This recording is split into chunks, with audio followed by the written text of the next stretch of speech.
Assalamualaikum warahmatullahi wabarakatuh. Bismillah, alhamdulillah, wassalatu wassalamu ala rasulillah Sayyidina Muhammad ibn Abdillah amma ba'dah. Mari kita lanjutkan pengajian kilatan bulan Ramadan di MTSN 1 Pati, di mana materi atau pembahasan pada hari ini adalah tentang sesuatu yang membatalkan wudhu. Bismillahirrahmanirrahim. Qala al-musannif rahimahullahu ta'ala wa nafa'ana bihi wa bi ulumihi fid dharaini amin. Nawaqidul wudhu'i utawi iki iku nerangake pira-pira perkara kang ngrusak wudhu. Wayang kudu lan ngrusak al wudhu'a ing wudhu apa khamsatu asya'a 5 pira-pira perkara. Materi pada hari ini adalah tentang sesuatu yang membatalkan wudhu, di mana sesuatu yang membatalkan wudhu itu ada 5. 1. Khuruju syai'in suwijine metune suwiji-wiji min ahadis sabilaini saking salah sijine dalan loro kabaulen kaya uyah wa iden lantai.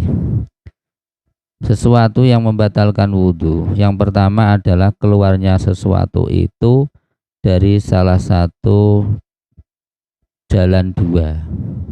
Yang dimaksud jalan dua di sini adalah kubul dan dubur. Jadi kalau jalan depan itu namanya farji ya, atau bagi laki-laki dzakar, bagi perempuan farji. Kalau jalan belakang namanya dubur. Nah, kalau ada sesuatu itu keluar dari jalan depan seperti air kencing, kemudian air madhi, kemudian orang itu kencing keluarnya akik misalnya, ya batal wudhunya. Atau keluar dari jalan belakang seperti kotoran tinja, atau orang berak keluarnya cincin atau keluarnya uang misalnya, ya tetap batal wudhunya. Dan yang penting lagi di sini adalah sekalipun tidak berupa barang, ya seperti angin atau kentut, itu juga membatalkan wudhu. Kesimpulannya, segala sesuatu yang keluar dari jalan depan atau belakang itu bisa membatalkan wudhu. Yang kedua adalah tidur. An-naumu lan turu ala hayati ghairil mutamakini ing atase tingkae liyane wong kang netepake bokong minal ardi saking bumi. Bimak adihi ing dalem palungguhane wong.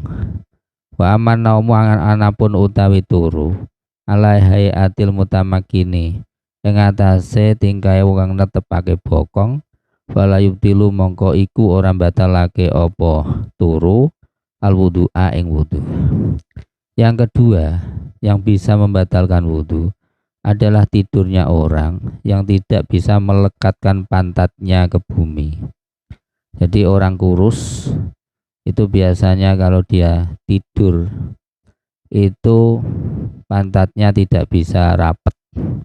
Jadi artinya tidur di sini adalah tidur dengan duduk.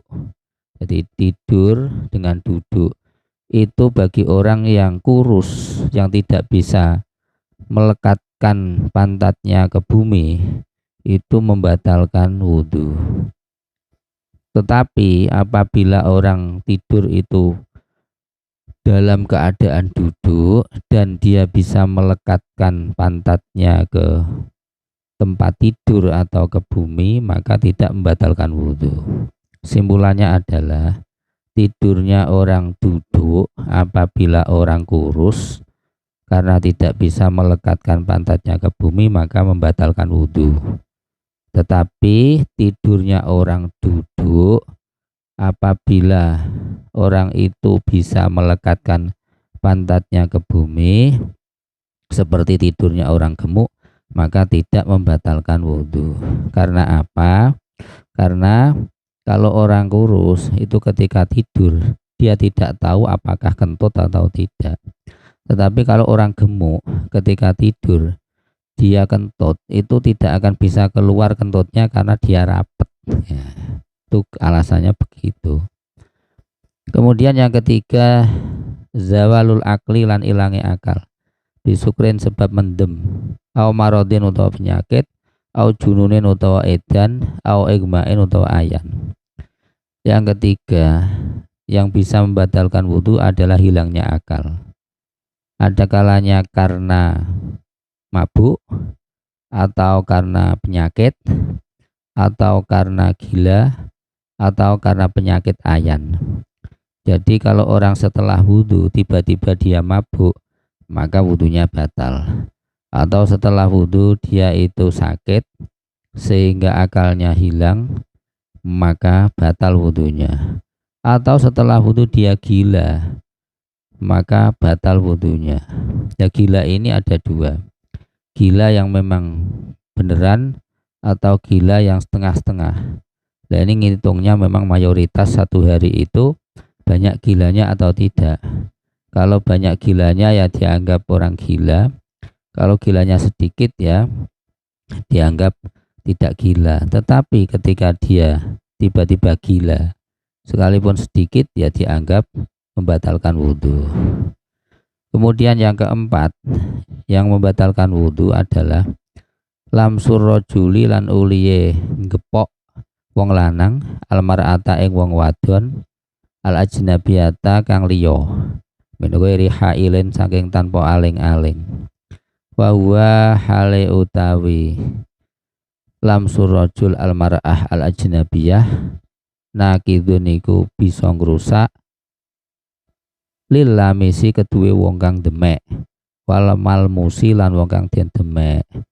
Walau kana lan lamun ana hunaka iku ing dalem kono panggonan hailun apa aling-aling fala nakdo mongko ora ana jinise rusak iku maujud hina idin ing dalem nalikane hunaka hailun. Yang keempat yang bisa merusak atau membatalkan wudhu adalah ketika seorang laki-laki bersentuhan kulit dengan orang perempuan yang bukan mahramnya dengan tanpa adanya aling-aling, dengan tanpa adanya satir. Nah kalau orang itu bersentuhan maka wudhunya tidak rusak apabila ada hail atau aling-aling atau ada satirnya. Sehingga kesimpulannya kalau ada laki-laki bersentuhan dengan perempuan yang bukan mahram, kalau tanpa hail atau tanpa aling-aling maka wudhunya rusak. Tetapi apabila dia bersentuhan ada hailnya atau ada aling-alingnya maka wudhunya tidak rusak. Nah yang dimaksud perempuan lain di sini adalah perempuan yang bukan mahramnya. Kalau perempuan itu mahram maka tidak membatalkan wudhu. Perempuan mahram itu siapa? Perempuan mahram adalah perempuan yang tidak boleh dinikahi. Contohnya adik, kakak kandung, adik kandung, pakde, pakle, bude, bule.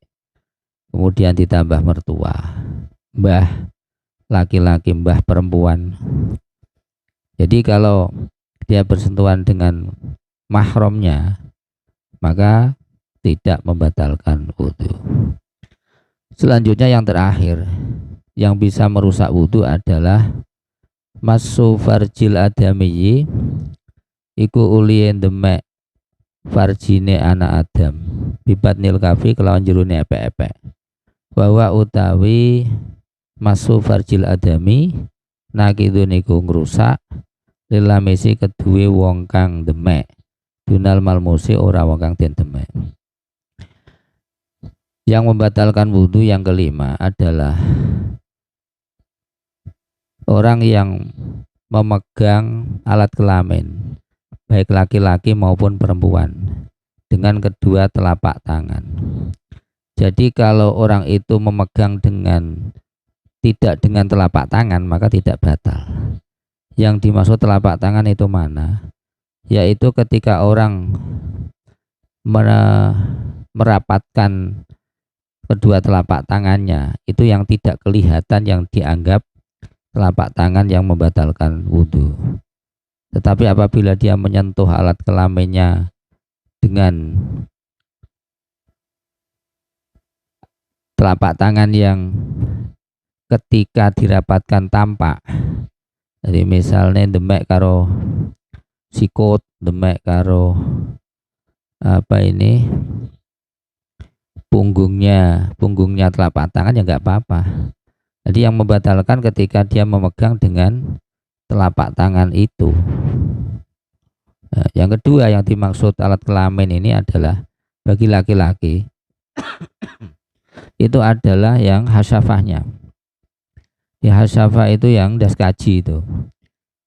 Apabila yang dipegang itu belakangnya atau yang tempat kedua telur itu, maka tidak batal wudhunya.